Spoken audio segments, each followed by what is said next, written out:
Where shall we put you? No, that's way too far. Bring you in. Hi guys, welcome to my channel. Today I'm going to be sharing with you how I use multiple colours on my projects and how I differentiate between the different colours. There are of course different ways in which you can do this. I'm just going to be sharing with you the way in which I've done it and how I've been taught when how I was taught when I was a little girl. So yeah, that's what it's going to be today. That's what I'm going to be showing you, and hopefully you find this video useful. Okay, so the main ingredient for what you need is a piece of paper. Now I tend to just use any scrap piece of paper, so this was just a scrap that I found for this video, and then a pencil. If you are familiar with this channel, you know I don't like using pens. I just prefer to use pencils. I think it's a safer bet. So a pencil, and then some scissors, which I'm assuming most of you will have anyway. So yeah, they're the three things that you'll need. And then obviously your threads and your pattern and your project. Now there are two things that I do when I am changing between different colours. So I'm going to show you the first one now, and then the second one is quite an easy change, and for that you need a needle minder, but the main substance of this video is going to be the first option, but I am just going to add the second option just so it's just a quick way in which I work, and I think it might be helpful for you guys, so I'll add that as well into the video. So with that said, let's get started and let's get into this video. Okay guys, so before I get into this video, I do just want to mention a little disclaimer really, in that the material that I'm going to be using today is covered in specs, as it is the Bothy Threads Rendell design. Now if you are using plain white material or any other kind of colour that's a light colour, just keep in mind where you are going to be placing your threads, because the colours in the threads can run into the material. So I would just advise you to always put your threads, if you are pulling them through into the material, in an area where you know there is going to be a colour going in that area. So that's just a little disclaimer before we get into the video. Okay, so using this thread as the first example, so this is one of the colours from the Bothy Threads sets, and I now want to move on to a different thread colour. So what I'm going to do is I'm going to cut a piece off the paper that I showed you earlier and make it like a little square, and then I'm going to show you what I do from there. Okay, so I've now got my little piece of paper. It doesn't need to be big at all. It can be a lot smaller than this, but just for the purpose of this video, so you can actually see what I'm doing, I've made it quite a nice size. And what I'm now going to do is I'm going to take my thread chart, and this is the colour here. I'm going to add this symbol onto this piece of paper. So we will take the needle and we will punch it through the piece of paper. Okay, then we will pull through the thread and then stick the needle into the material, and then I like to pull the thread back through, as I find this is easier to work with than having it dangling at the back, which then could potentially get caught up with other colours. Okay, so that's secure now. So when I need that colour again, I know it is this one that I need. If you had multiple colours, you were working with multiple colours throughout your project, which is quite common, especially if you're working with a big project, you could have multiple colours very similar. Now, there's not many colours in this chart, but I would say that these two here are very similar. You could even say these two are very similar.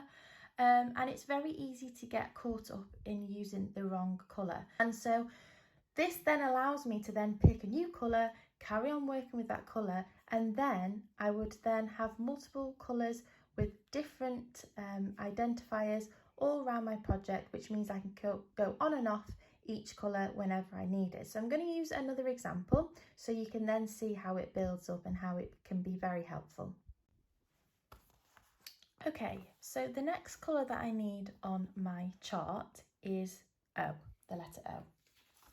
So if I take my colours, and this is the colour here that I need to use, which I have got a thread for. So I'm now going to thread this into my pattern, and then I'm going to show you again how to finish the colour with using the piece of paper, allowing you to use it later on in the pattern.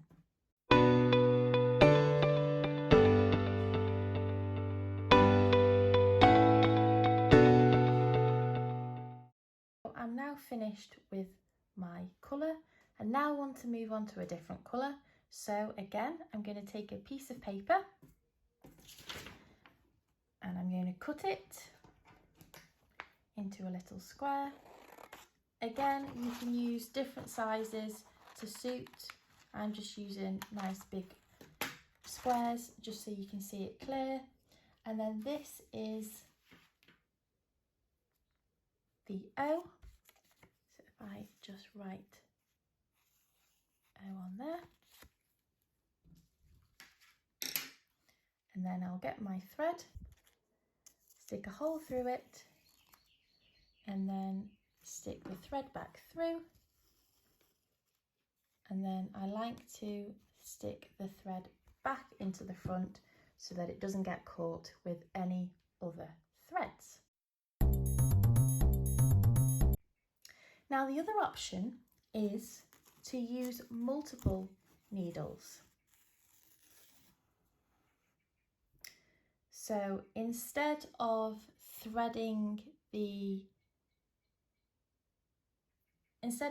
this through your material and taking it off the needle, you could stick this piece of paper onto your thread and attach it to your needle minder.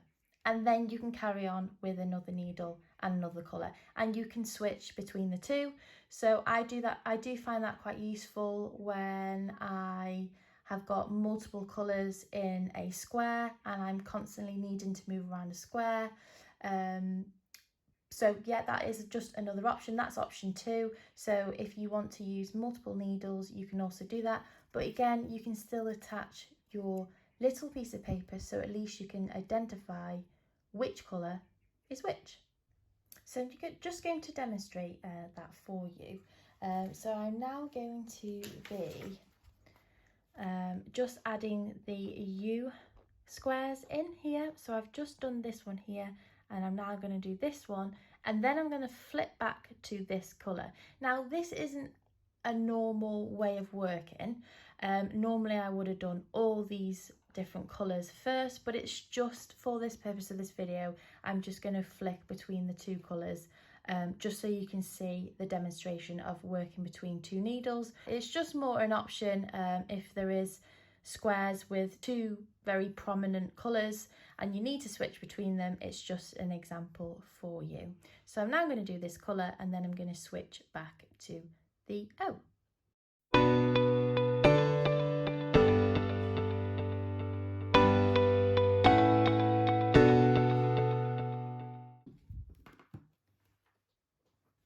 Okay, so now I've finished with this colour and I now want this colour instead.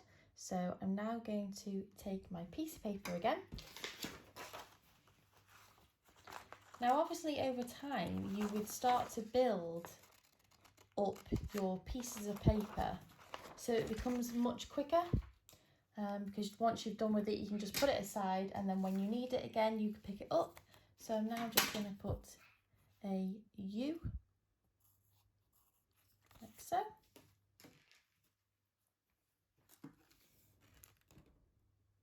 I'm going to pick up the colour, stick the U in and attach it to the needle minder, I'm then going to pick up my colour here, take the piece of paper out, put it to a side for when I need it again.